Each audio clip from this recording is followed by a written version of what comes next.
Rasulullah mengabarkan akan ada 70.000 Yahudi dari Asbahan, yaitu dari daerah Iran, yang akan keluar bersama Dajjal, kemudian berperang dengan kaum muslimin. Sehingga itulah akhir zaman, sampai-sampai ketika kaum muslimin berperang dengan orang Yahudi, maka batu akan berbicara, pohon akan berbicara. Kalau ada Yahudi di belakang pohon tersebut, di belakang batu tersebut bersembunyi, maka batu akan berkata, "Ya Muslim, ya Abdullah, ta'al." Wahai Muslim, wahai hamba Allah, kemarilah. Di belakangku ada Yahudi, faqtulhu, maka bunuhlah. Maka ini menunjukkan bahwasanya permusuhan atau peperangan antara kaum muslimin dengan orang Yahudi akan terus berlangsung sampai hari kiamat. Bismillahirrahmanirrahim.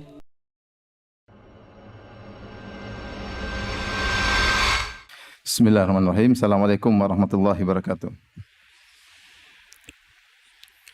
Alhamdulillahi ala ihsani wa syukru lahu ala taufiqihi wa amtinani wa asyhadu an la ilaha illallah wahdahu la syarika lahu ta'ziman li sya'nih wa asyhadu anna Muhammadan abduhu wa rasuluhu da'ila ridwanih. Allahumma salli alaihi wa ala alihi wa ashabihi wa ikhwanih.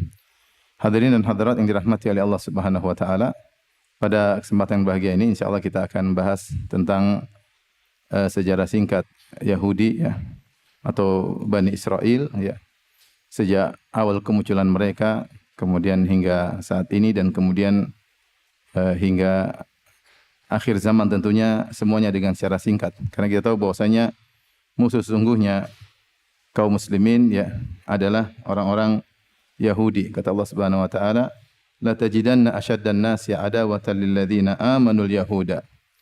Kau akan mendapati orang yang paling keras permusuhannya terhadap orang-orang beriman adalah orang-orang Yahudi, ya, lebih daripada orang-orang kafir yang lainnya. Meskipun kata para ulama, al-kufru millatun wahidah, kekufuran adalah agama yang satu, saling bahu-membahu untuk menyerang kaum muslimin, tetapi yang paling keras permusuhannya adalah orang-orang Yahudi. Dan permusuhan ini terus berlangsung sampai hari kiamat, di mana nanti akan muncul Dajjal, kemudian diikuti oleh sab'una alfan min Yahud Asbahan. Rasulullah mengabarkan akan ada 70.000 Yahudi dari Asbahan, yaitu dari daerah Iran, yang akan keluar bersama Dajjal, kemudian berperang dengan kaum muslimin. Sehingga itulah akhir zaman, sampai-sampai ketika kaum muslimin berperang dengan orang Yahudi, maka batu akan berbicara, pohon akan berbicara. Kalau ada Yahudi di belakang pohon tersebut, di belakang batu tersebut bersembunyi, maka batu akan berkata, "Ya Muslim, ya Abdullah, ta'al." Wahai Muslim, wahai hamba Allah, kemarilah. Di belakangku ada Yahudi, faqtulhu, maka bunuhlah. Maka ini menunjukkan bahwasanya permusuhan atau peperangan antara kaum muslimin dengan orang Yahudi akan terus berlangsung sampai hari kiamat. Nah, bagaimana sejarah mereka secara singkat? Karena dengan mengetahui sejarah ini kita akan bisa mengetahui beberapa pengakuan-pengakuan mereka yang tidak benar, seperti mereka mengatakan kamilah bangsa terpilih oleh Allah Subhanahu wa taala, ya. Atau mereka mengatakan negeri Palestina adalah negeri warisan kami yang lebih berhak untuk tinggal di Palestina. Untuk mengetahui itu semua tentu kita harus belajar sejarah tentang Yahudi, ya. Baik, kita mulai.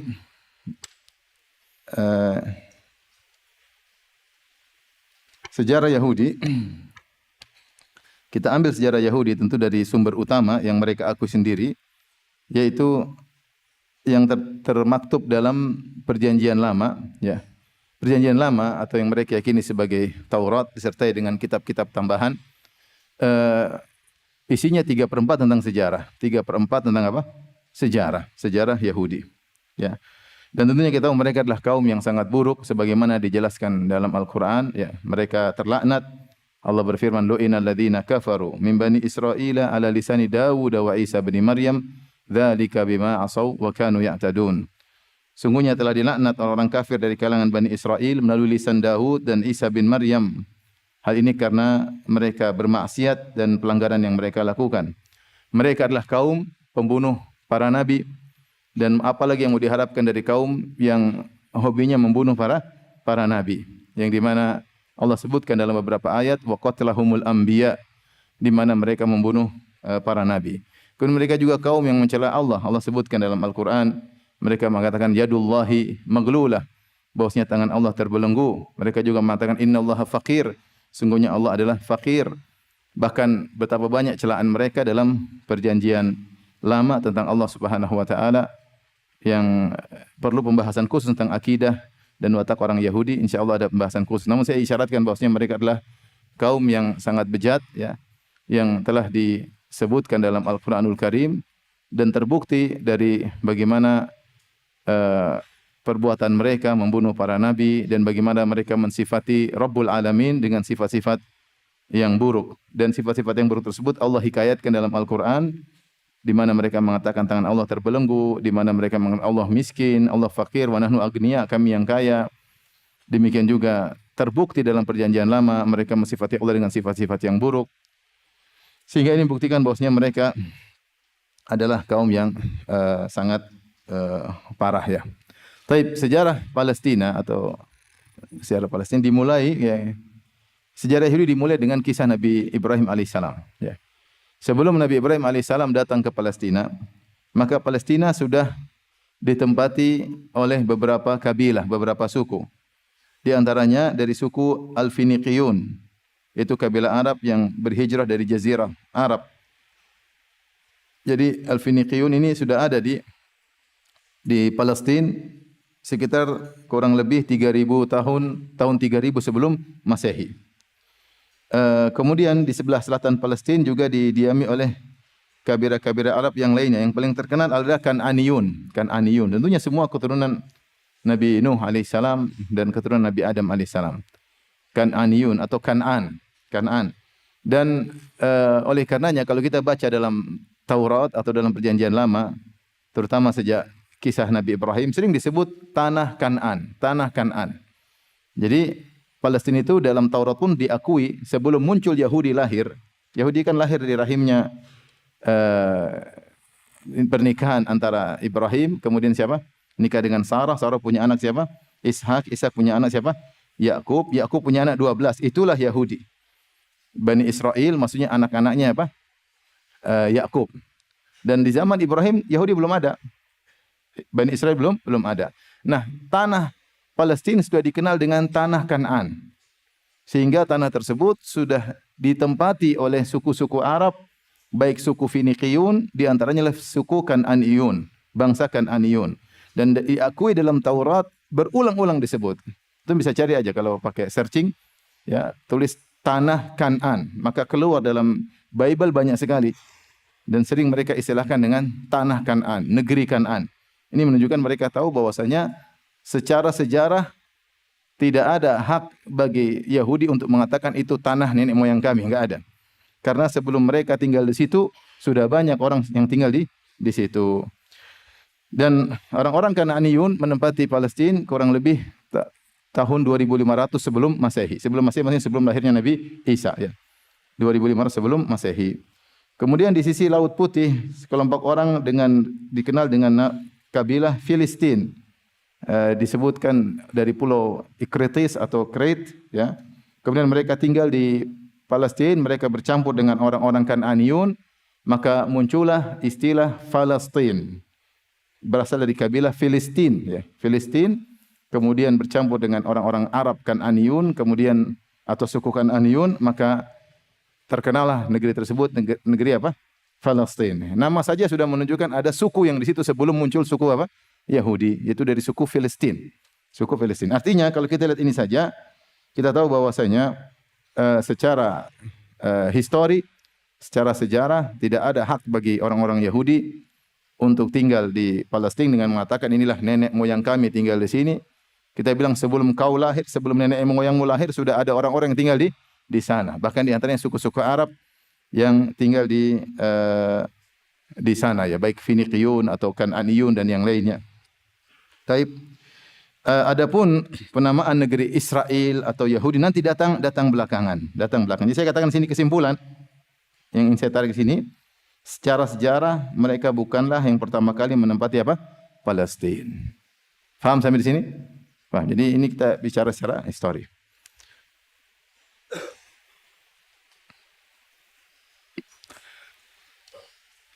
Baik, kita lanjutkan.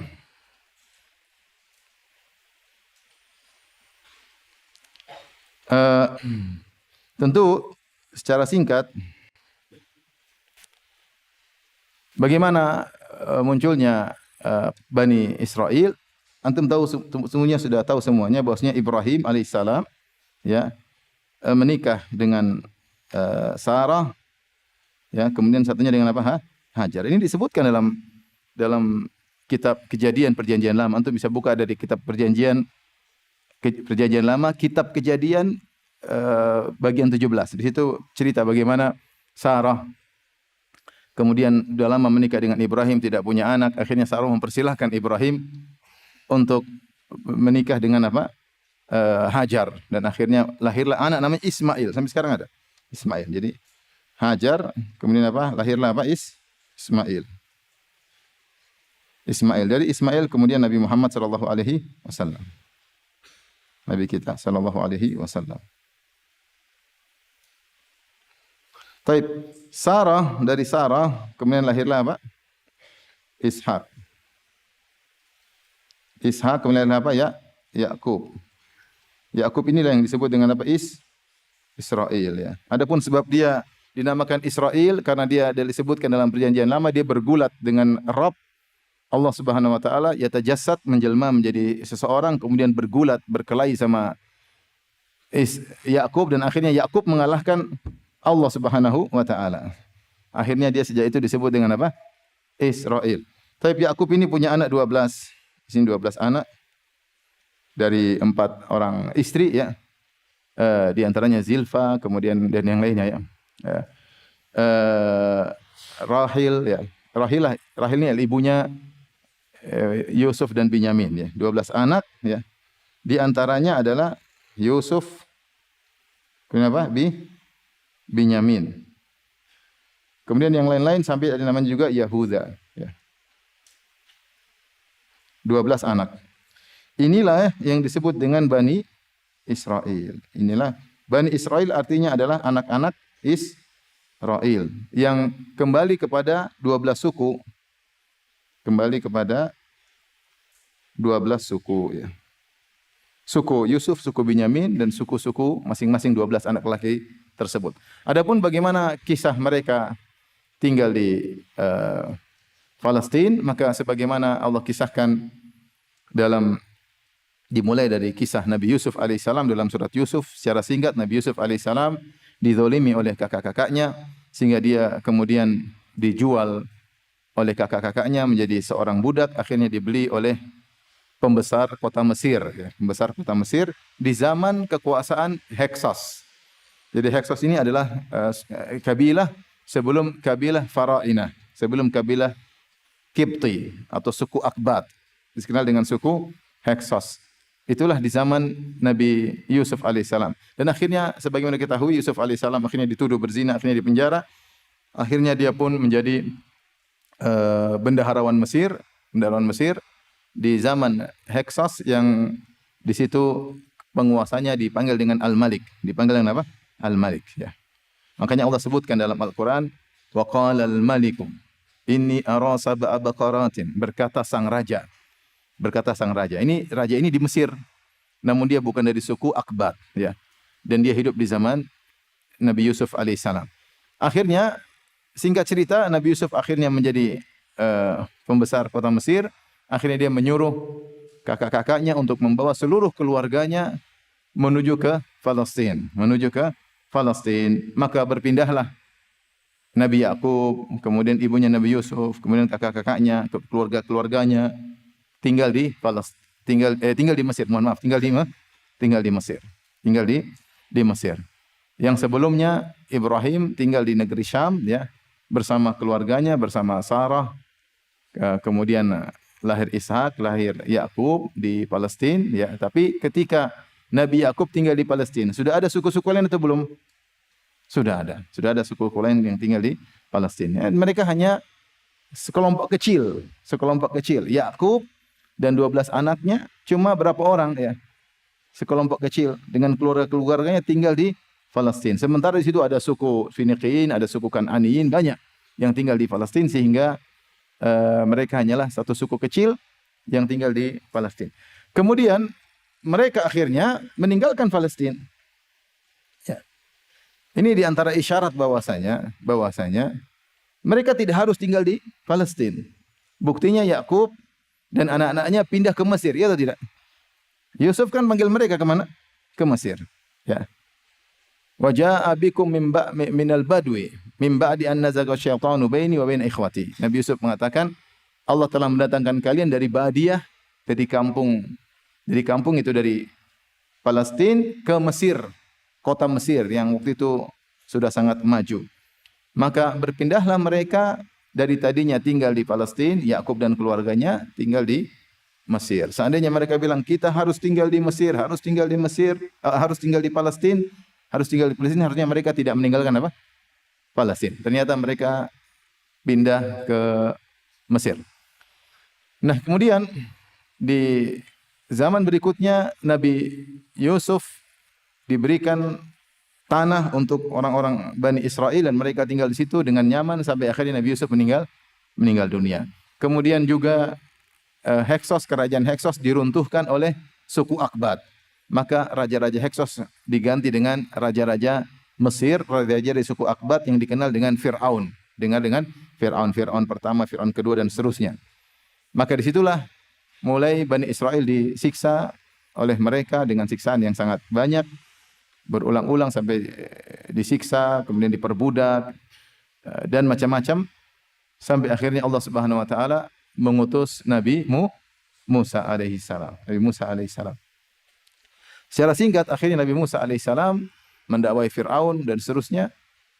Sebagaimana kita ketahui, sampai akhirnya Allah menyuruh Nabi Musa dan kaumnya untuk keluar meninggalkan Mesir dan akhirnya dikejar oleh Fir'aun dan bala tentaranya.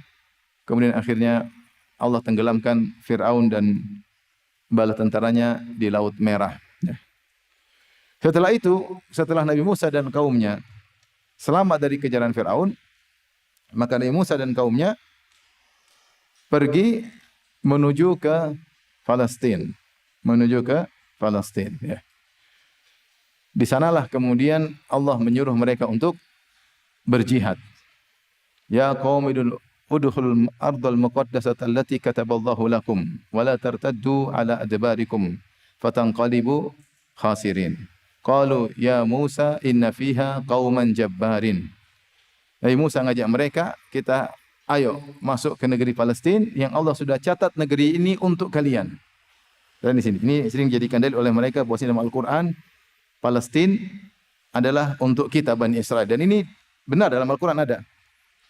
Udkhulul ardal muqaddasata allati kataballahu lakum.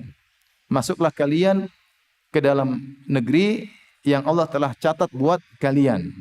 Sehingga kalau secara historis kata mereka memang kita tidak berhak untuk mendapatkan Palestina karena nenek moyang kita ya bukan pertama kali yang tinggal di negeri apa?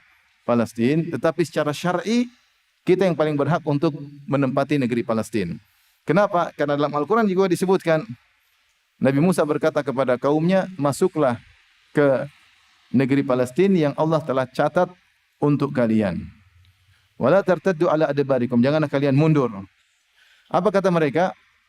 Wahai Musa, di negeri tersebut ada orang yang besar-besar yang jahat-jahat.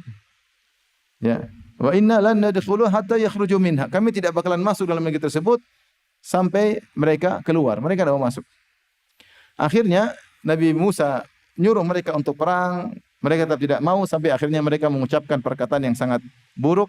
Kata mereka, "Fadhhab anta wa rabbuka faqatila inna hahuna qa'idun." Sebenarnya Allah sebutkan dalam surat Al-Maidah. Kata orang-orang Yahudi Bani Israel, "Pergilah engkau wahai Musa dan Rabbmu peranglah. Kami nunggu di sini hasilnya." Peranglah lawan mereka, kalau menang kita masuk, kalau enggak. Kami nunggu hasilnya di sini.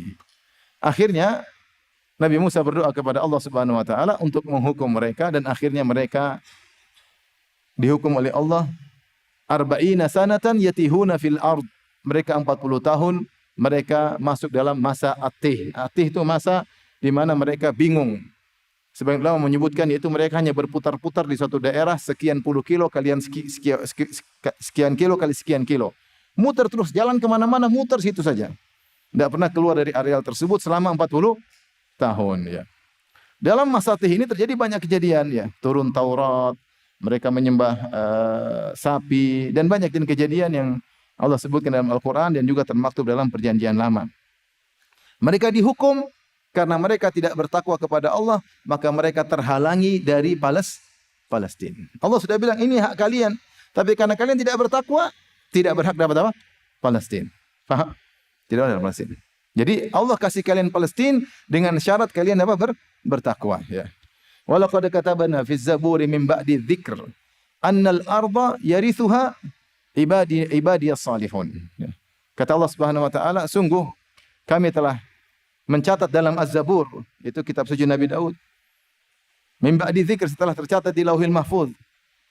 Annal arda yarithuha, sungguhnya bumi itu diwarisi oleh hamba-hamba kami yang saleh. Ketika mereka tidak saleh, maka mereka tidak dapat negeri Palestina. Bahkan mereka dimasukkan oleh Allah dalam Ardutih, yaitu tanah yang di mana mereka muter-muter di situ saja berapa tahun? 40 tahun. Sampai generasi, ada yang menyatakan semua generasi yang membangkang ketika itu semuanya meninggal. Termasuk di zaman itu pun meninggal Nabi Musa alaihissalam dan juga meninggal Nabi Harun alaihissalam. Kemudian kenabian dilanjutkan oleh murid Nabi Musa alaihissalam yang bernama Yusha bin Nun. Maka Yusha bin Nun ini setelah generasi itu meninggal kemudian berjalan dengan generasi baru yang masih muda-muda, maka mereka berangkat ke Palestina untuk berjihad lagi. Ketika itu mereka ada ketakwaan, akhirnya mereka berhasil masuk menguasai apa? Menguasai Palestina. Menguasai Palestina. Ketika mereka berhasil mengalahkan penduduk Palestina untuk menguasai Palestina, Allah sebutkan mereka hendaknya wadkhulul baba sujjada. Ya. Wa qulu hittatun naghfir lakum khatayakum. Masuklah kalian ke dalam pintu-pintu kota Palestina dengan ruku sambil berkata, ya Allah ampunilah kami. Saya berkata, ya Allah ampunilah kami. Ternyata mereka tidak menjalankan perintah Allah Subhanahu wa taala. Ternyata mereka juga brengsek sebagaimana bapak-bapak mereka. Ternyata mereka juga brengsek, maka mereka berjalan ala istihim. Mereka sambil delosor dengan jalan dengan pantat mereka, sambil mereka berkata hintah, hintah. Kita minta gandum, minta gandum. Jadi seperti mengejek Allah Subhanahu wa taala. Intinya mereka kaum yang bejat. Kemudian akhirnya mereka menempati Palestina. Menempati kembali Palestina setelah sekian ratus tahun mereka meninggalkan Palestina. Jadi sebagian para ahli sejarah khilaf, berapa jarak masa antara Nabi Yusuf dengan Nabi Musa? Artinya kan di zaman Nabi Yusuf, Nabi Yakub alaihissalam yang tadinya tinggal di Palestina, apa yang dibilang? Berpindah tempat tinggal, ya, mengungsi ke negeri Mesir. Berarti mereka sudah meninggalkan Palestina dalam waktu yang lama. Kemudian sampai mereka menempati lagi di zaman Yusha bin Nun. Antara Nabi Yusuf alaihissalam dengan Nabi Musa ada pendapat yang mengatakan 100 tahun, ada yang mengatakan 400 tahun. Cukup lama. Kemudian belum lagi Nabi Musa sampai meninggal dunia, ya, berarti 100 tahun lebih. Atau mungkin 200-an, mungkin 300-an. Baru kemudian di zaman Yusha bin Nun mereka bisa menempati lagi negeri Palestina. Kemudian mereka beranak pinak di negeri Palestina. Nah, di situ ada beberapa masa, ya, disebutkan dalam perjanjian lama dan juga ini merupakan sejarah mereka. Ada beberapa usur. Yang pertama disebut dengan Asrul Qudat. Itu masa hakim-hakim. Ini adalah masa sejak Yusha bin Nun tinggal di sana, maka kemudian ditentukan masing-masing suku ada seorang hakim. Jadi mereka ada 12 suku, masing-masing suku punya hakim yang dimana kalau ada masalah mereka kembali kepada hakim tersebut dan masing-masing hakim mengurusi suku mereka. Kemudian di zaman tersebut terjadi apa yang terjadi, kemudian mereka melakukan maksiat, terkadang mereka berselisih dengan suku-suku yang lain sampai akhirnya mereka diusir dari negeri mereka, ya, sebagaimana Allah kisahkan dalam Al-Quran. Kemudian setelah Asrul Qudat, maka muncul disebut dengan Asrul Muluk. Itu masa kerajaan. Masa raja-raja. Masa raja-raja. Masa raja-raja ini atau fase raja-raja ini muncul sejak zaman Talut. Sejak zaman Talut. Sebagaimana Allah sebutkan dalam Al-Quran. Alam tara ilal mala'i min bani Israila min ba'di Musa idh qalu li nabiyihim lahum ib'ats lana malikan nuqatil fi pembesar Bani Israel di zaman setelah Nabi Musa, itu jauh setelah Nabi Musa. Setelah zaman Yusha bin Nun, setelah zaman Nabi Musa, ketika mereka berkata kepada nabi mereka tersebut Nabi Samuel. Mereka berkata kepada Nabi Samuel, ib'ats lana malikan nuqatil fi sabilillah. Ya. Qala hal asaitum in kutiba alaikumul qitalu alla tuqatilu. Qalu wa ma lana alla nuqatila fi sabilillah wa qad ukhrijna min diyarina wa abnaina. Perhatikan, ini adalah lafaz dalam Al-Quran. Kata Nabi Samuel kepada mereka, nanti kalau diwajibkan jihad bagi kalian, kalian ternyata tidak jihad. Sebagaimana nenek moyang kalian. Ya. Bosnya dulu pernah disuruh berjihad, malah bilang, wahai Musa, kau dengan Tuhan aja yang perang, kita nunggu di sini. Hal asaitum in kutiba alaikumul qitalu alla tuqatilu. Mungkin diwajibkan perang, kalian tidak mau berperang. Apa jawab mereka? Qalu wa ma lana alla nuqatila fi sabilillah. Kenapa kami tidak berjihad di jalan Allah? Wa qad ukhrijna min diyarina. Kami sudah nuqatila fi sabilillah. Kenapa kami tidak berjihad di jalan Allah? Wa qad ukhrijna min diyarina. Kami sudah terusir dari negeri kami. Dari mana? Palestina. Jadi di zaman itu mereka sudah diserang juga oleh bangsa-bangsa lain dan mereka sudah terusir. Jadi mereka terusir dari Palestina. Wa abnaina, ya. Makanya kami akan berperang untuk kembali ke negeri Palestina. Akhirnya Nabi tersebut meminta kepada Allah dan Allah kabulkan. Nabi tersebut berkata, innallaha qad ba'atsa lakum Taluta malika. Sungguhnya Allah telah mengutus kepada kalian Talut sebagai raja. Mereka protes, ya. Kenapa Talut yang diraja? Ya. Wa nahnu ahaqqu bil mulki minhu wa lam yu'ta sa'atan minal mal. Kenapa Talut yang jadi raja? Kami yang berhak dari suku kami untuk jadi raja. Talut bukan dari keturunan orang-orang terpandang. Dari sisi harta, kami harta lebih banyak. Kenapa Talut yang jadi raja? Ini ngayalnya mereka, ya. Sudah Tuhan yang pilih, Allah yang pilih, mereka masih tidak mau. Akhirnya Nabi Samuel mengatakan ada dalil bahwasanya Talut berhak jadi raja. Ada tabut. Fihi sakinatum min rabbikum wa baqiyatum. Ya. Mimma taraka alu Musa wa alu Haruna tahmiluhul malaikah. Jadi nanti tatkala Talut datang, maka akan ada tabut semacam kotak besar. Yang situ berisi sakinah, ada khilaf di kalangan para ulama apa ini maksudnya sakinah. Ada yang mengatakan juga di situ ada peninggalan Nabi Musa, ada yang mengatakan tongkat, ada yang mengatakan lembaran Taurat. Intinya kalau ada peti tersebut atau kotak tersebut datang bersama Talut, itu bukti bahwasanya dia berhak jadi raja. Dan ternyata benar. Akhirnya Talut diangkat jadi raja. Kemudian malaikat menurunkan kotak tersebut. Akhirnya mereka berperang. Allah sebutkan dalam surat Al-Baqarah. Nah, dalam peperangan tersebut, di antara pasukan Talut ada seorang pemuda namanya Daud. Daud alaihissalam. Dan akhirnya Daudlah yang membunuh Jalut, pimpinan dari pasukan musuh. Wa qatala Dawudu Jalut. Akhirnya Daud alaihissalam membunuh Jalut. Setelah itu, setelah Talut tidak jadi raja, maka kerajaan dipindahkan kepada siapa? Daud. Setelah Daud meninggal, kerajaan dipegang oleh siapa? Sulaiman. Jadi masa raja-raja ini jauh setelah Nabi Musa alaihissalam, dimulai dari apa? Talut, kemudian siapa? Daud, kemudian siapa? Sulaiman alaihissalam.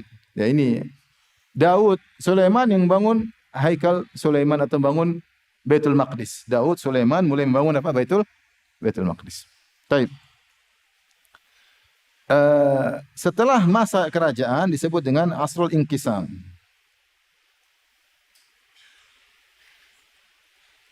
Itu masa terpecah.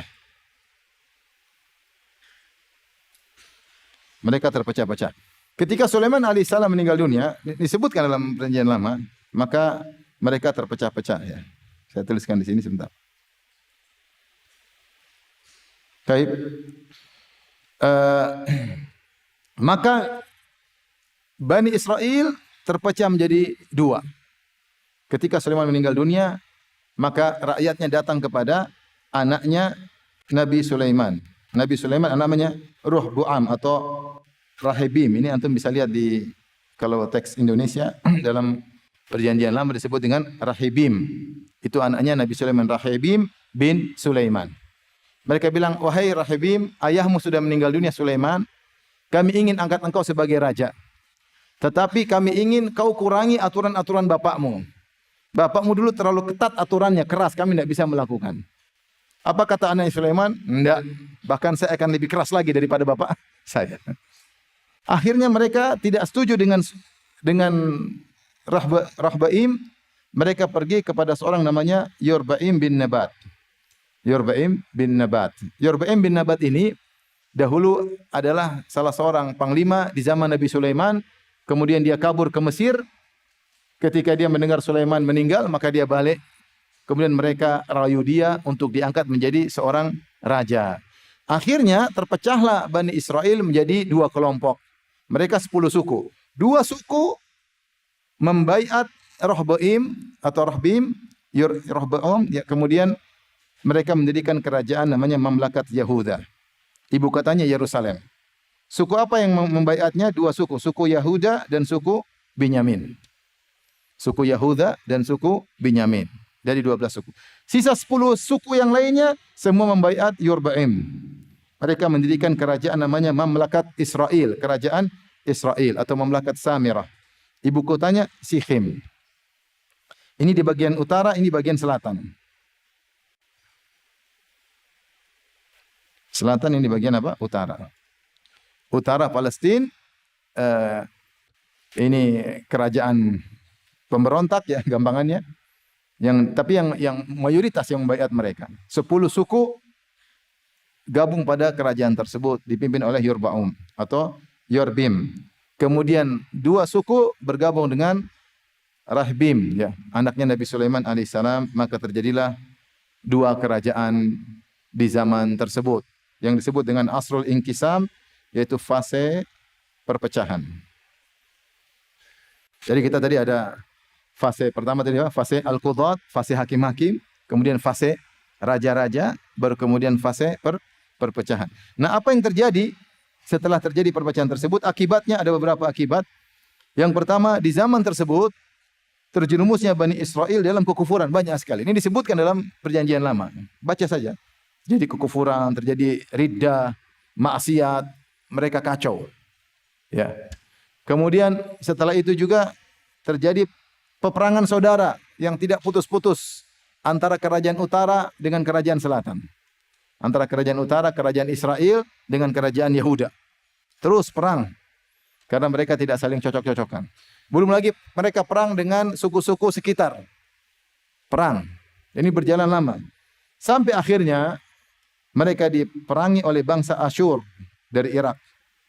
Dipimpin oleh seorang raja namanya Tiglat-Pileser atau Pileser. Tiglat-Pileser, dan akhirnya mereka menghancurkan kerajaan Israel. Yang pertama hancur kerajaan Israel.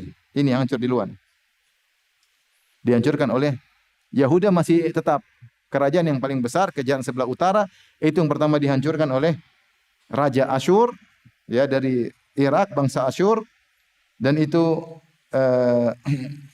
lalu akhirnya Bani Israel ditawan di tangan Raja Serjan II pada tahun 722 Masehi. 722 sebelum Masehi, mohon maaf, sebelum Masehi. Hancurlah kerajaan Israel, yang tersisa hanya kerajaan Yahudi. Yang ini Yahudi masih, atau Yahuda masih tersisa. Paham ya? Paham sampai di sini?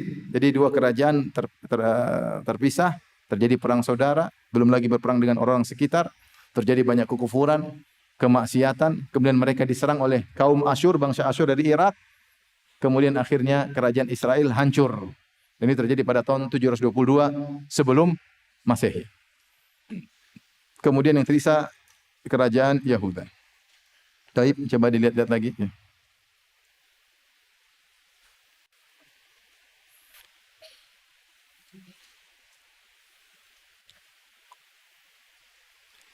Tapi kita lanjut.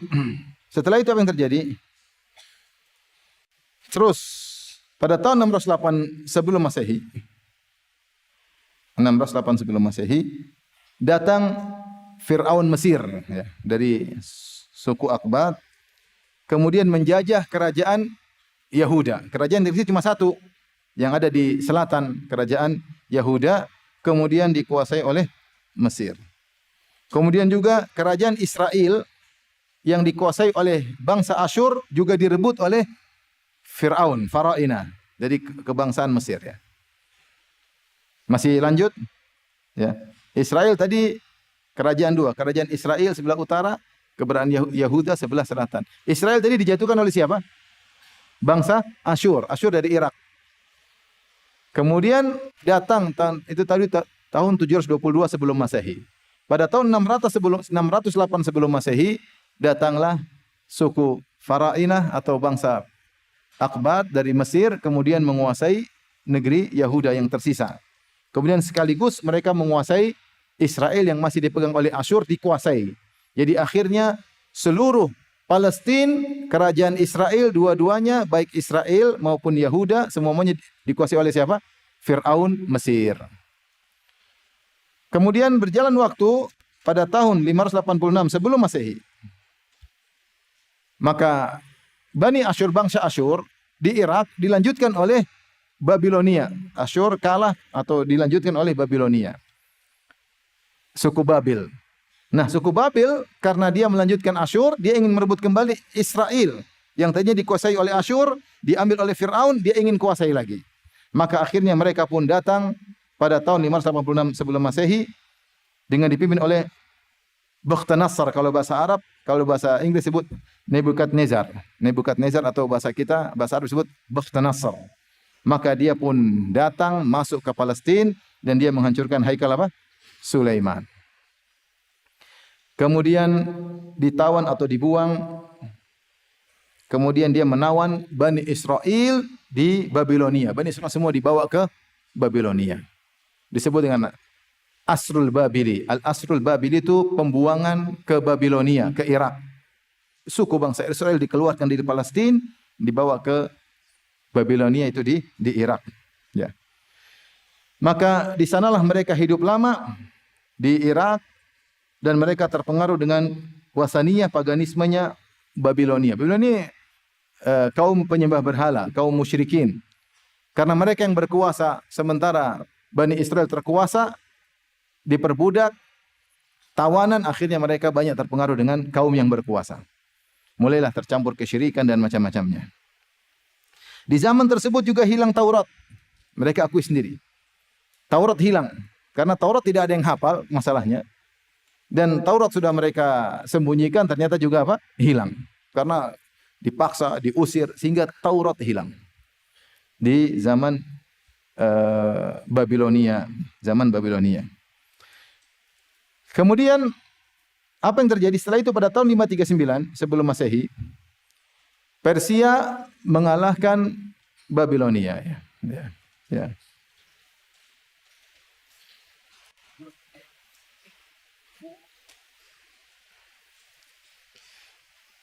Kata Allah tentang apa namanya?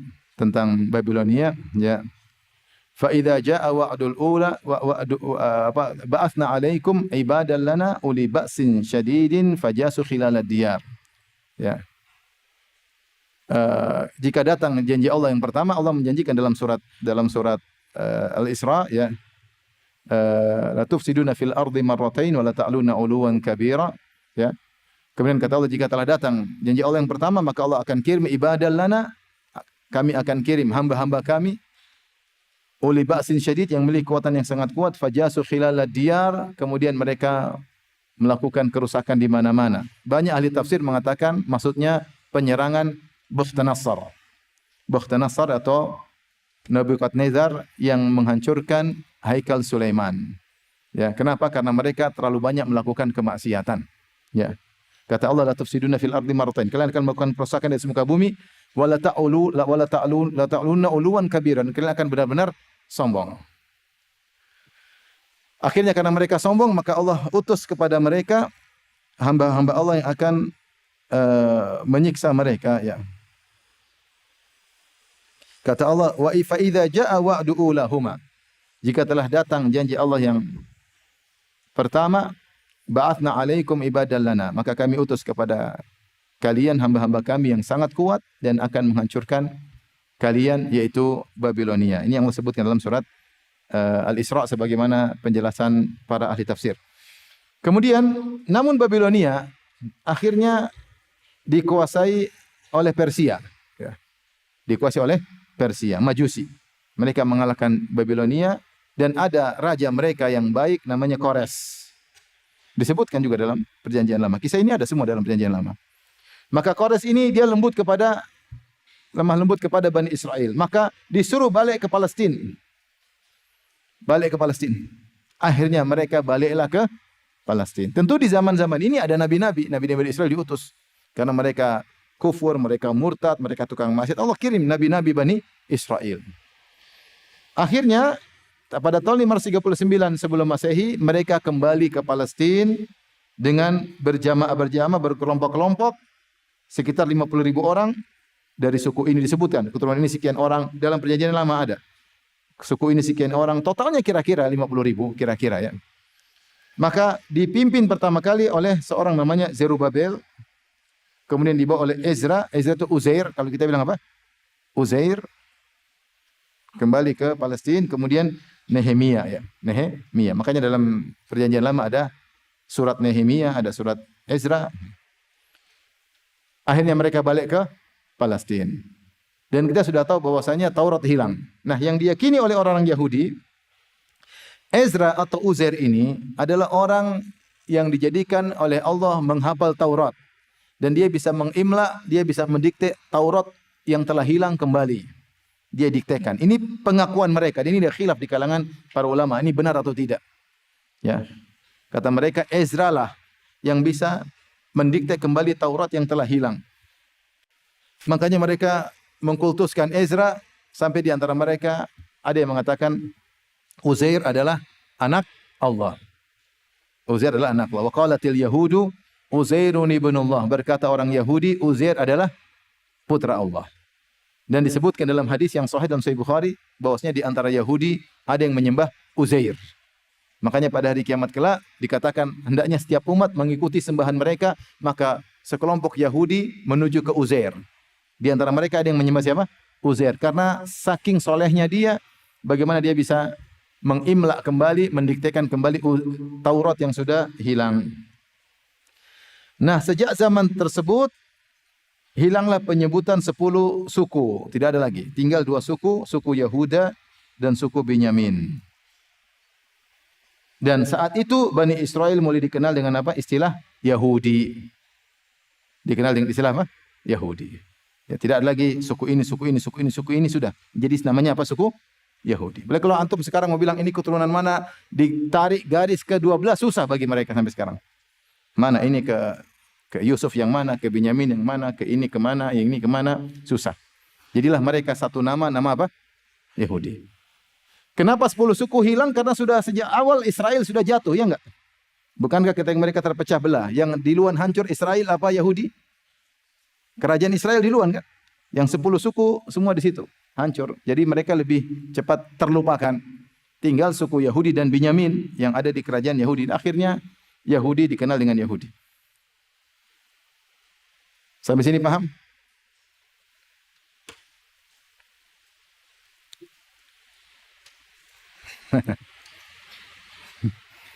Jangan bilang Ustadz ulang kembali, jangan ya. Berat ulang kembali. Taib, kita lanjutkan. Saya singkatkan lagi. Saya singkatkan kembali ya. Jadi intinya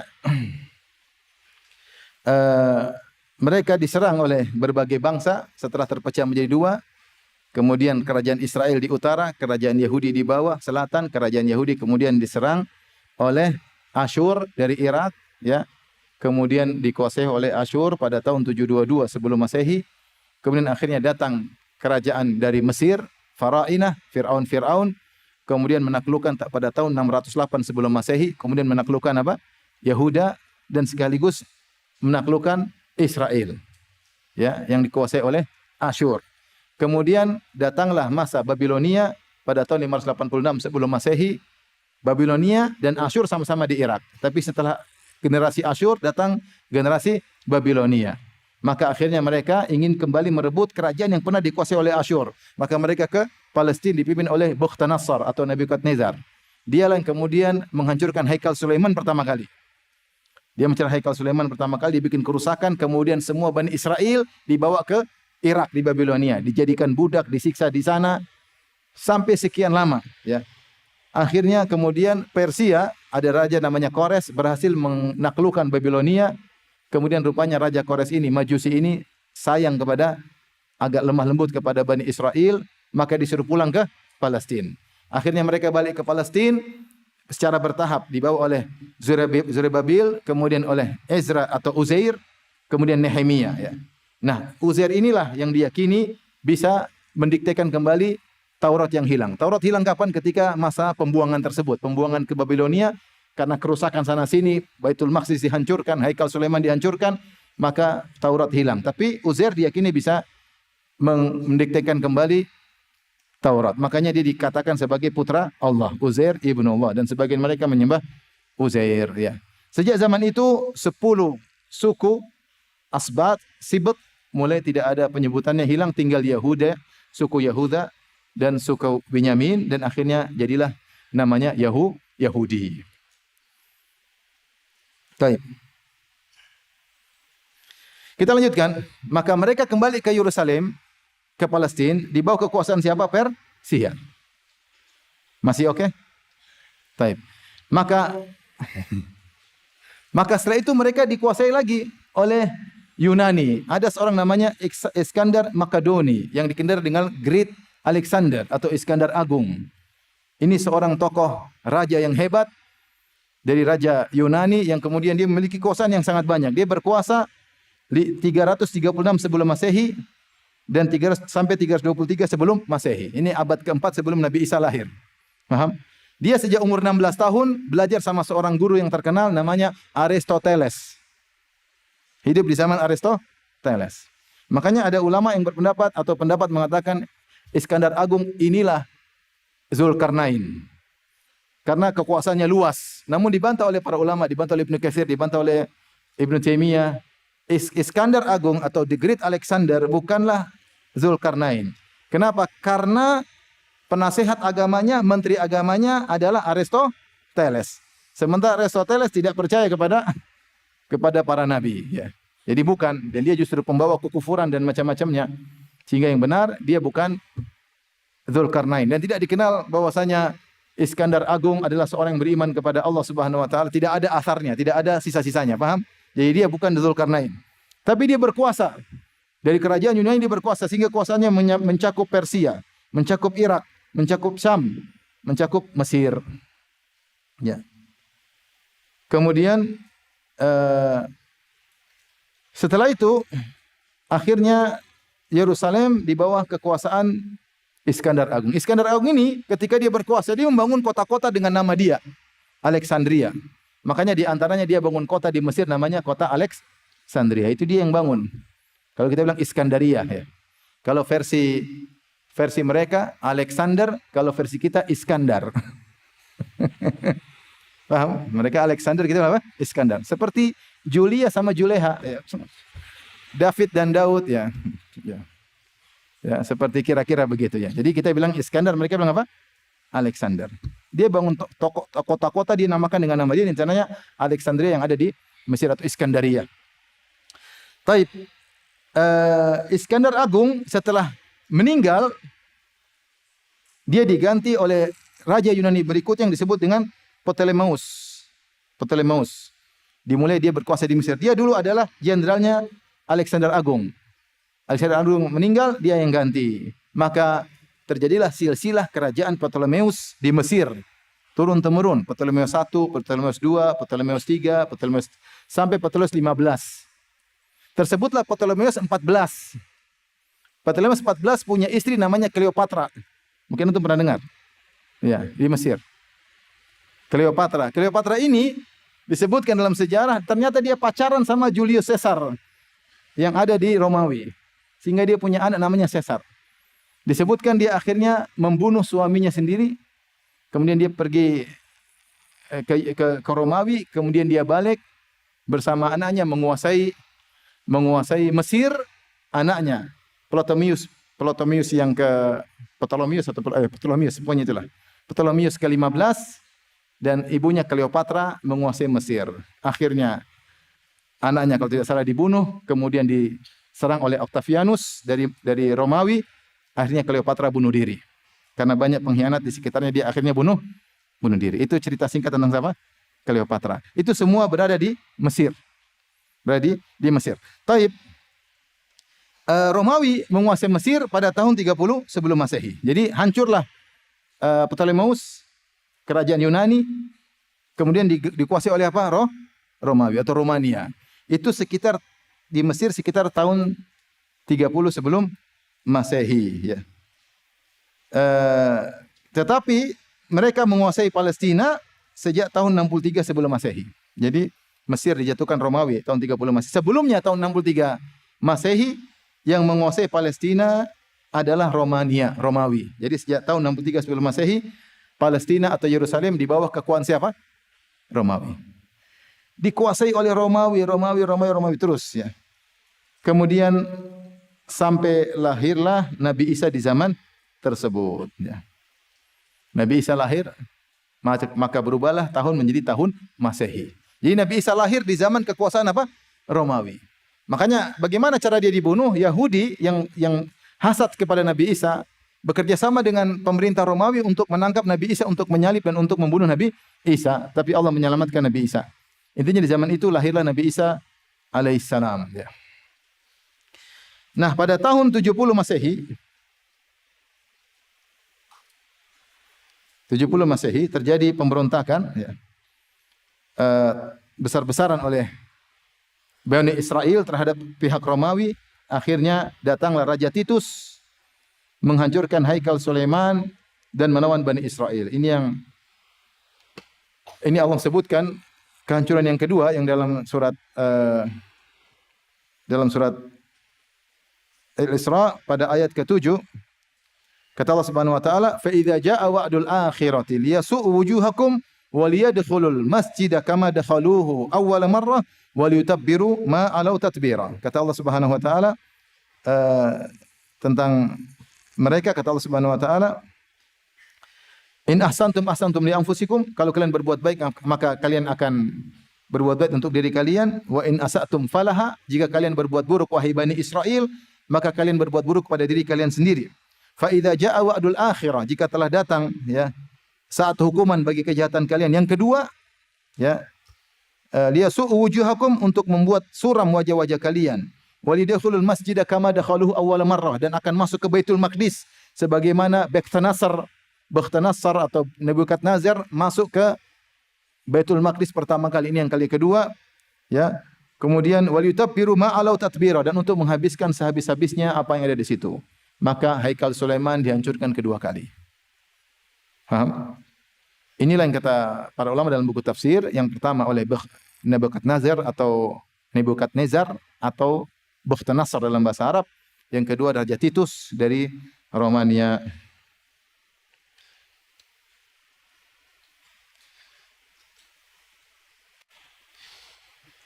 Kemudian pada tahun 135 Masehi, sekarang sudah Masehi, Yahudi memberontak lagi, maka Raja Adrianus menghancurkan Yerusalem dan membangun kuil Jupiter di tempat lokasi Haikal Sulaiman. Karena Romania ini penyembah dewa-dewa. Mereka penyembah apa? Dewa-dewa. Di antaranya dewa Jupiter. Dewa Jupiter, mungkin dewa Saturnus, mungkin dewa. Mereka bangun untuk jengkelkan mereka bangun kuil Jupiter di atas Haikal Sulaiman. Dan sejak saat itu Yerusalem diganti namanya dengan Ilya. Yerusalem diganti namanya Ilya. Makanya dalam sebagian hadis dalam Sahih Bukhari disebut Ilya. Maksudnya apa? Yerusalem. Tapi yang kasih nama orang-orang Romawi. Ya. Setelah itu mereka pun orang-orang Yahudi tercerai-berai dan dibenci di mana-mana. Allah Subhanahu wa taala berfirman tentang mereka, Wa idz ta'adzana rabbuka la yab'atsanna Allahu 'alaihim ila yaumil qiyamati may yasumuhum su'al adzab. Dan ketika Rabbmu Allah telah memberi pengumuman bahwasanya Allah akan utus kepada mereka sampai hari kiamat orang yang akan memberi siksaan kepada mereka. Dan sejak saat itu mereka menjadi suku yang dibenci dimanapun. Mereka dibenci dimanapun. Makanya dalam surat Al-Isra juga Allah mengatakan, asa rabbukum ayyarhamakum. Semoga Allah merahmati kalian setelah mereka dihancurkan oleh Romania. Kata Allah, asa rabbukum ayyarhamakum. Semoga Allah merahmati kalian. Wa in uttum udna. Kalau kalian balik jahat, kami kembalikan lagi, kirim orang yang akan menyiksa kalian. Dan terus menerus. Kata Allah, duribat alaihimudz dhillatu aina ma thuqifu illa bihablin minallah hablin minan nas. Ya, mereka terus diberi kehinaan dimanapun mereka berada. Ya. Wa ba'u bi ghadabin minallah, dan mereka kembali membawa kemurkaan Allah Subhanahu wa taala. Dzalika bi annahum kanu yaqtulunal anbiya. Kenapa mereka membunuh para nabi? Jadi mereka diberi kehinaan oleh Allah terus menerus. Maka di mana-mana mereka dimusuhi, mereka tinggal di manapun mereka dimusuhi, sampai datang Hitler hancurin mereka. Mereka dimusuhi karena mereka ini suku yang menjengkelkan. Suku yang menjengkelkan. Kenapa mereka menjengkelkan? Karena mereka bermuamalah dengan selain mereka dengan memandang selain mereka hanyalah makhluk yang tidak ada nilainya. Ya. Kenapa di antara persangkaan mereka menganggap diri mereka adalah Sya'bullahil Mukhtar, kami adalah suku yang terpilih. Sebagaimana Allah sebutkan dalam Al-Qur'an, ya. Wa qalatil yahudu wan nasara nahnu abna'ullahi wa ahibba'uh. Kami adalah kekasih-kekasih Allah dan anak-anak Allah. Mereka adalah suku pilihan. Allah sebutkan dalam Al-Qur'an, wa min ahlil kitabi man in ta'manhu bidinarin la yu'addihi ilaika illa ma dumta alaihi qa'ima dzalika bi annahum qalu laisa alaina fil ummiyina sabil. Di antara ahlul kitab orang Yahudi, ada yang kalau kau kasih amanah 1 dinar, dia tidak akan kembalikan kepadamu kecuali kau tongkrongi, mana uangku, mana uangku, mana uangku. Kenapa mereka tidak mau kembalikan uang? Dzalika bi annahum qalu, karena mereka mengatakan laisa alaina fil ummiyina sabil. Tidak ada masalah kita zalimi ummiyin, orang-orang Arab, enggak ada masalah. Enggak ada masalah. Enggak ada urusan dengan mereka. Sesama mereka ada aturan, tidak boleh riba, tidak boleh. Tapi di luar mereka enggak ada aturan. Di luar mereka tidak ada aturan karena mereka makhluk yang terpilih. Sementara yang lain selain mereka seperti hewan. Disebutkan dalam sebagian protokolat bahwasanya selain Yahudi banyak seperti hewan. Hanyalah Allah ciptakan dalam bentuk manusia supaya bisa melayani mereka. Kalau antum jadi babi-babi kan susah disuruh-suruh.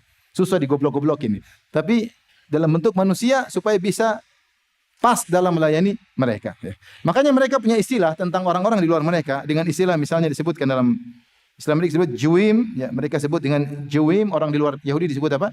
Juwim. Juwim itu artinya kotoran. Kotoran. Atau mereka istilahkan dengan aril. Aril itu maksudnya yang tidak kulit yang sebelum disunat, yang menutup apa? Menutup zakar, itu namanya aril. Maksudnya ini orang-orang najis. Orang-orang najis. Atau mereka sebut orang di luar mereka dengan mimzir. Mimzir itu anak zina. Mimzir anak zina. Terutama mereka bilang kepada orang-orang Arab. Karena orang-orang Arab keturunan Ismail anak zina dari siapa? Atau anak yang tidak syar'i dari Hajar. Intinya mereka menyebut orang-orang luar mereka dengan istilah-istilah yang tidak benar. Ini yang membuat mendasari mereka punya rasisme yang tinggi dan mereka menganggap luar mereka tidak apa-apa untuk dizalimi. Maka dimanapun mereka berada, mereka bikin ulah. Mereka bikin ulah. Akhirnya mereka di mana-mana dimusuhi, dibunuh, diusir di mana-mana sejarah. Sampai akhirnya muncul ya seorang namanya Theodor Herzl, ya. Theodor siapa? Herzl apa siapa namanya itu. Yang kemudian akhirnya dia seorang Yahudi, kemudian dia menulis buku namanya Daulat Israel. Dia tulis buku tentang kerajaan Israel. Ketika dia tawarkan buku ini kepada Yahudi yang tersebar dan ada di antara Yahudi yang kaya, mereka tertawa. Ngapain bikin kerajaan apa? Yahudi. Tapi dia semangat. Akhirnya berdirilah negara Israel Raya yang disahkan oleh PBB ya, pada tahun 1948 Masehi. Ya. Berdirilah kerajaan Israel. Ketika itu daerah mereka masih tidak terlalu besar. Orang-orang Arab ketika itu tidak terima. Terjadilah perang melawan mereka, perang pertama. Kalau tidak salah sehari atau beberapa hari setelah kemerdekaan mereka diserang oleh orang Arab. Diserang, hasilnya apa? Hasilnya mereka yang menang. Yahudi yang menang. Kemudian kekuasaan tadi PBB kasih kekuasaan mereka. Mereka di Palestina jumlah penduduk cuma 30% dari penduduk Palestina. Sisanya orang-orang Islam. Paham? Mereka cuma 30%. Tapi PBB menetapkan mereka diberi kekuasaan wilayah 55% wilayah, ya setengah lebih dikit. Karena perang akhirnya bertambah jadi banyak 70%. Ini kekalahan pertama perang Arab. Jadi jangan dibilang bahwasanya orang-orang Arab belum perang, sudah dicoba dan pernah apa? Pernah kalah. Dan lebih parah pada tahun 1167, perang 6 hari. Antum coba tulis perang 6 hari di Google. Antum lihat. Yang perang langsung kalau tidak salah Yordania, Mesir dan beberapa negara Arab, kalau nggak salah Libanon. Kemudian negara Arab yang membantu banyak, ya, membantu. Yang Kuwait lah, Saudi lah, semua negara Arab bantu. Dalam 6 hari kalah juga. Dan ternyata kerajaan Israel, wilayah Israel semakin besar lagi. Jadi mau saya akhirnya mereka seperti ini sekarang. Mereka semakin zalim dan ini puncak kezaliman, tidak pernah melakukan sebelumnya seperti ini. Sebagian ulama menyebutkan bahwasanya kenapa mereka seperti ini ya. Karena mereka punya syu'um atau mereka punya keyakinan, mereka anggap ini berbahaya. Karena sejarah menyebutkan setelah runtuhnya kerajaan Sulaiman, kerajaan mereka tidak ada yang bertahan lebih dari 80 tahun. Mereka bilang 80 tahun ini 8 tahun yang mengerikan. Karena kerajaan Israel tidak akan bertahan lebih dari 80 tahun setelah runtuhnya Nabi Sulaiman. Selalu jatuh. Dan mereka merdeka tahun 48 dan sekarang tahun 2023. Sudah 75 tahun. Jadi mereka ketar-ketir nih, 5 tahun lagi kita masih bisa bertahan atau tidak. Makanya ada yang mengatakan, Binyamin Netanyahu mengatakan, kita akan bertahan lebih dari 80 tahun. Makanya mereka membombardir habis-habisan untuk menunjukkan bahwasanya itu hanya khurafat. Bosnya setiap 80 tahun Yahudi jatuh itu khurafat. Jadi dia ingin buktikan Binyamin Netanyahu, makanya dia habis-habisannya.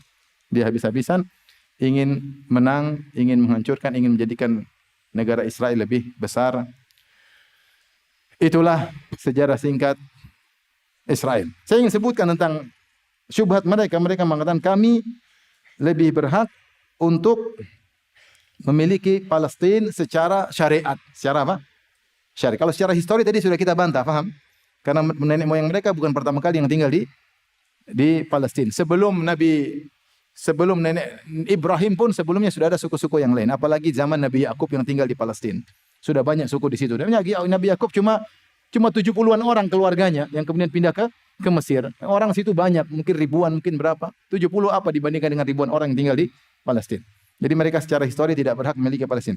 Secara syariat dikatakan bahwasanya setiap nabi berhak untuk menempati Palestina, setiap nabi.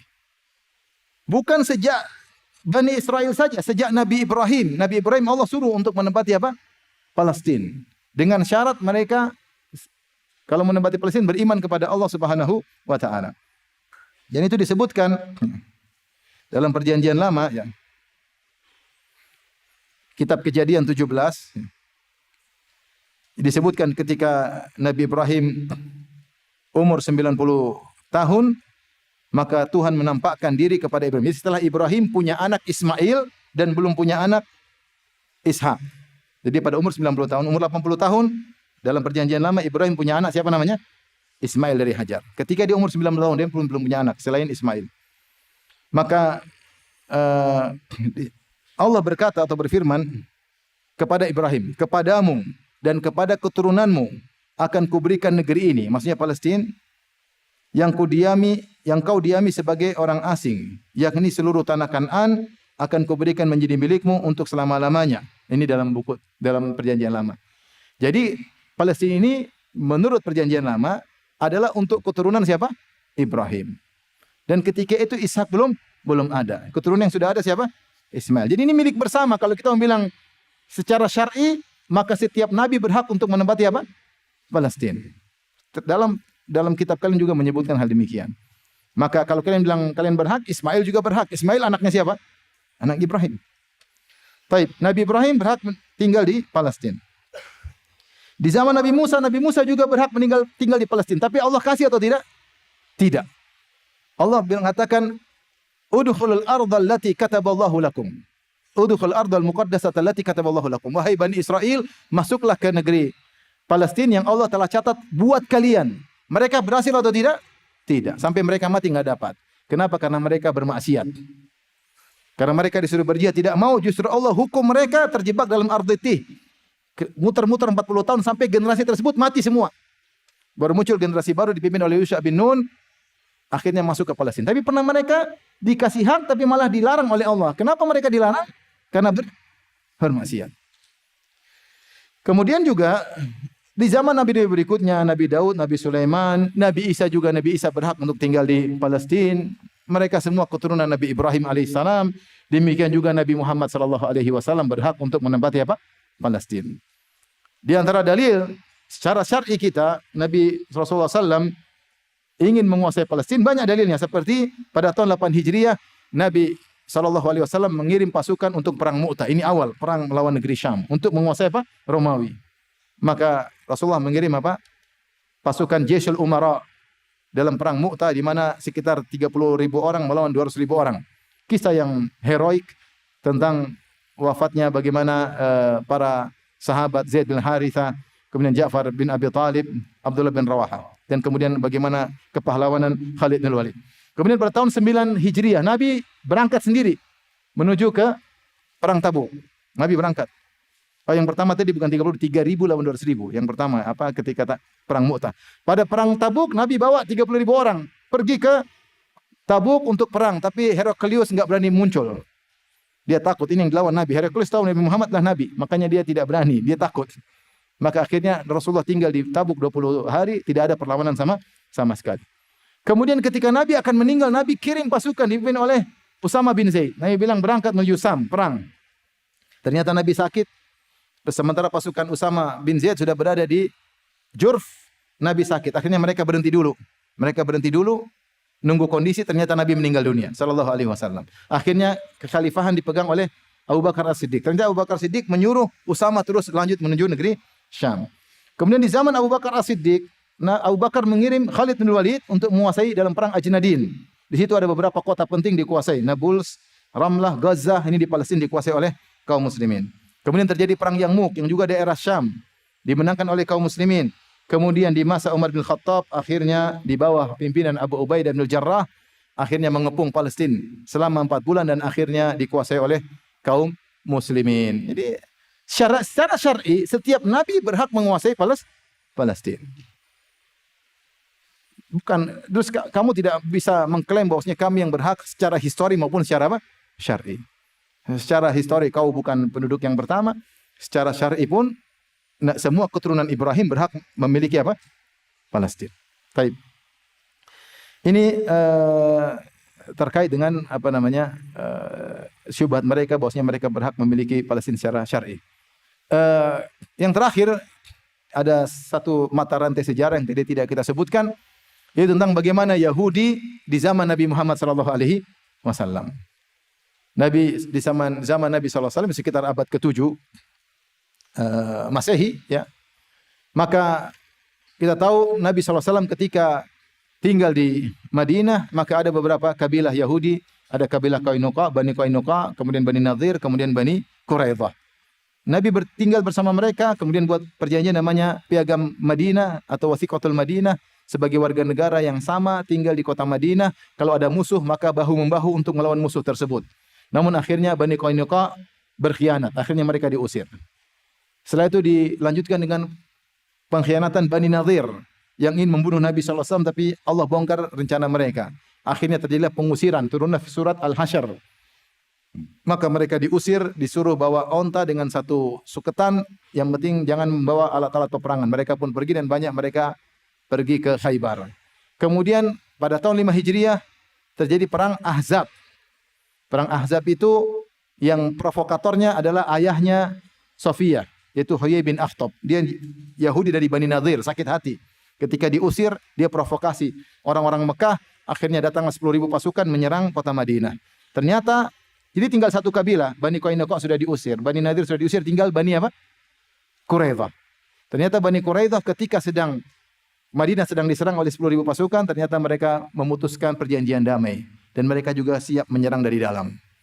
Allah mentakdirkan, Allah menolong kaum muslimin, akhirnya Ahzab 10.000 orang kabur. Akhirnya tinggal 700 dari Bani Nadir, akhirnya Rasulullah SAW menyerang mereka dan membunuhi semua mereka karena mereka berkhianat pada saat yang sangat genting. Berbeda dengan Bani Qainuqa, Bani Nadir diusir tidak dibunuh, Bani Qainuqa dan Bani Nadir tidak dibunuh, cuma diusir. Bani Quraidah dibunuh. Setelah itu Rasulullah SAW perang lagi bersama Khaybar di Khaybar pada tahun 7 Hijriah. Demikianlah sejarah Yahudi ya yang suka berkhianat ya. Kalau kita bilang apakah seluruh Yahudi berkhianat? Jawabannya itu tidak. Di antara mereka juga ada yang baik. Di antara pengikut Nabi Musa juga ada yang baik. Di antara mereka ada yang beriman kepada Nabi. Di antara mereka ada yang beriman Nabi Isa. Di antara mereka yang Allah mengatakan dalam Al-Quran, wa min ahlil kitabi man in ta'manhu bidina biqintarin yuaddihi ilaik. Di antara ahlul kitab Yahudi ada yang kalau kau kasih amanah harta yang banyak dia akan kembalikan. Wa minhum man in ta'manhu bidinarin, ada di antara mereka yang kau kalau amanahkan 1 dinar harta yang sedikit dia tidak akan kasih kembali kecuali kau tongkrongnya. Di sini Allah sebutkan ada Yahudi yang amanah, ada Yahudi yang tidak amanah. Makanya Nabi membolehkan muamalah dengan orang Yahudi. Hukum asal boleh. Hukum asal boleh. Dan saya rasa itu rahmat dari Allah. Ternyata di kemudian hari Yahudi menguasai apa? Menguasai perekonomian. Banyak produk-produk dari apa? Yahudi. Yang terkadang kita terpaksa harus memakai produk-produk tersebut. Ya. Dan Rasulullah mencontohkan bermuamalah dengan orang-orang Yahudi. Sampai Rasulullah SAW meninggal dunia punya hutang kepada seorang apa? Yahudi dengan menggadaikan baju perangnya. Ini secara umum kita tidak pukul rata, tetapi yang menguasai Yahudi sekarang Zionis. Mereka ini Yahudi yang brengsek, paham? Jadi apa ya? Yang brengsek. Baik. Kita hanya bisa berdoa kepada Allah Subhanahu wa taala semoga mereka segera dihancurkan oleh Allah Subhanahu wa taala.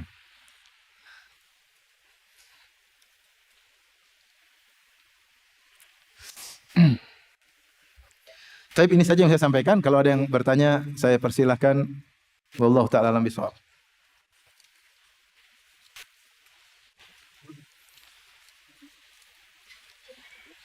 Tapi ini ada pertanyaan, persis seperti yang tadi saya sampaikan di akhir pengajian. Apakah sifat Yahudi berlaku untuk semua orang Yahudi? Apakah tidak ada Yahudi yang beriman? Dan di masa sekarang, apakah ada Yahudi yang akhirnya beriman dalam Islam? Saya tidak tahu berita, apakah ada Yahudi akhirnya beriman? Wallahu a'lam bishawab. Tapi kalau kita bilang tadi, Yahudi bermacam-macam, iya. Mereka juga berfirqah-firqah. Dalam politik mereka juga ada kelompok-kelompok. Dan dalam keagamaan juga mereka ada firqah-firqah. Dan itu kita pelajari. Ada firqah ini, firqah ini, firqah ini. Ya. Dan di antara mereka ada yang baik bermuamalah dengan kaum muslimin. Sebagaimana saya ngobrol dengan sebagian teman yang punya hubungan dengan orang Yahudi. Saya punya beberapa teman yang mereka berdagang dengan orang Yahudi. Mereka bilang orang Yahudi profesional. Ya. Ini kita bicara dagang ya. Jadi tidak semua Zionis. Dan kita tahu sekarang juga sebagian orang Yahudi mungkin demo anti keputusan pimpinan mereka.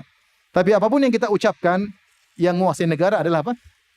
Zionis. Jadi kita bicara secara umum. Kita tidak bilang person-person, tapi kita bilang secara umum Yahudi brengsek. Secara umum. Tidak semuanya, tapi secara umum Yahudi adalah brengsek. Intinya itu.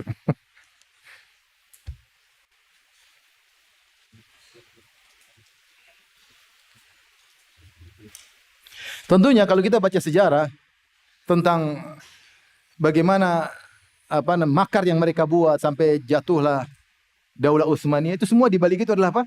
Yahudi. Ya, tapi ini perlu detail-detail saya tidak kuasai, tapi saya dengar pembahasan-bahasan semua kerusakan yang ada di dunia ini di baliknya ada orang Yahudi. Semua kemaksiatan yang ada di alam semesta ini di baliknya orang apa? Yahudi. Semua riba di dunia ini di baliknya orang apa? Yahudi. Semua perfilman di baliknya orang apa? Yahudi, semua Yahudi. Brengsek.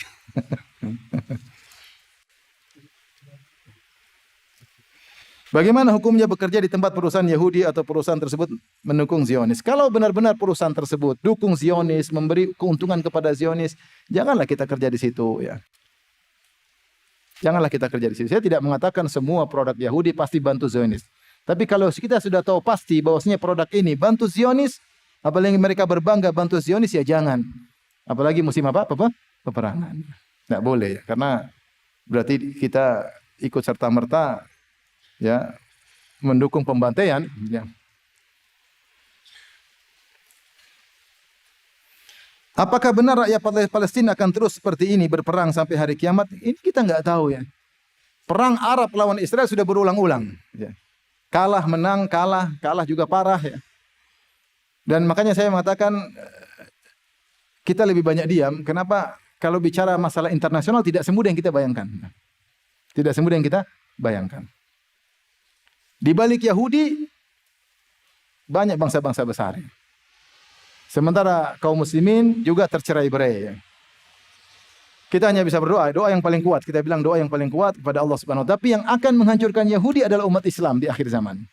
Akan menghancurkan Yahudi adalah umat Islam. Kapan hancurnya wallahu alam. Kapan hari kiamat wallahu alam. Ya. Ada yang bilang sekarang hari kiamat, kita bilang wallahu alam. Kita nggak tahu ya. Ya. Yang jelas orang Yahudi juga pada ketakutan. Saya sempat baca pernyataan tokoh-tokoh mereka, baik dalam Israel maupun tokoh Yahudi di luar Israel. Ini sudah dekade yang ke-8. 80, 5 tahun lagi. Ini bahaya. Makanya Binyamin Netanyahu mau bombardir, harus habis, harus menang. Untuk membuktikan bahwa itu khurafat. Mereka ketakutan nih, karena tidak ada kerajaan mereka yang bisa bertahan lebih dari 80 tahun. Setelah runtuhnya kerajaan apa? Sulaiman. Makanya dia ingin benar-benar tamak untuk menguasai Palestina karena ini mereka diambang kehancuran menurut khurafat mereka. Tetapi biasanya kalau sudah kezaliman tingkat tinggi biasanya ada jalan keluar dari Allah Subhanahu wa taala. Ini kita hanya bisa berdoa.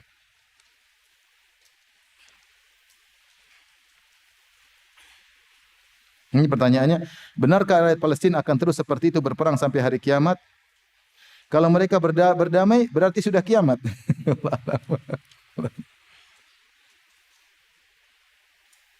Kami nonton di YouTube ada seorang Yahudi yang alim atau taat ajaran Yahudi. Yahudi ajarannya katanya jauh berbeda dengan perang yang terjadi di Palestina. Seperti tidak mencuri, membunuh, merampas. Dan pertanyaannya, kezaliman yang paling konkret sekarang dasari oleh apa? Saya bilang Yahudi, di antara mereka hukum berlaku. Tidak boleh riba, tidak boleh. Tapi di luar mereka, kita ini tidak ada nilainya. Karena mereka rasis. Seperti saya sebutkan di awal. Sehingga inilah yang memotivasi mereka untuk berbuat zalim. Dan mereka dibenci oleh seluruh masyarakat dunia. Kan di mana-mana mereka berada, mereka menguasai dan mereka menghalalkan segala cara. Karena tidak ada pertimbangan halal haram kalau di luar apa? Yahudi. Halal haram itu hanya berlaku di antara apa? Yahudi. Ya. Tapi kalau di antara mereka atau di antara mereka ada yang adil, ada. Kita tidak bisa mengatakan semuanya. Tapi saya hanya bilang secara umum. Karena saya bilang tadi, saya punya kawan-kawan yang kerjasama dengan orang Yahudi. Ini tidak main-main. Kawan saya sebelum perang ini. Dan mereka bilang Yahudi profesional dalam kerja. Ya. Kawan di luar negeri, kawan dalam negeri. Ya. Artinya menunjukkan tidak semua Yahudi seperti itu. Tapi intinya Yahudi apa?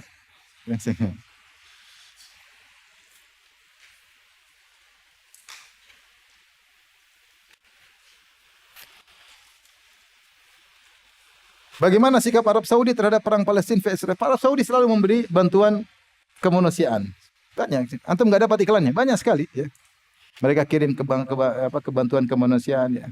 Adapun kalau urusan perang itu bukan urusan kita ya. Ya. Kalau menunjukkan saya kirim senjata, kira-kira bagaimana? Antum coba, antum jadi misalnya, ya, saya bilang ini urusan besar. Ya. Saya tidak mampu untuk mikirin hal tersebut. Masing-masing negara punya maslahat, punya pertimbangan. Dan kita jangan bilang orang Arab dari dulu tidak pernah bantu mereka.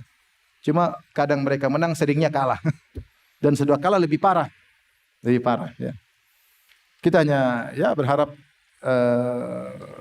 semoga negara-negara Arab bersatu suatu saat untuk menyerang lagi. Baik, demikian saja yang ingin sampaikan. Kurang lebihnya saya mohon maaf. Kita tutup kafaratul majelis. Subhanakallah bihamdik. Asyhadu an la ilaha illa anta astaghfiruka wa atubu ilaik. Assalamualaikum warahmatullahi wabarakatuh.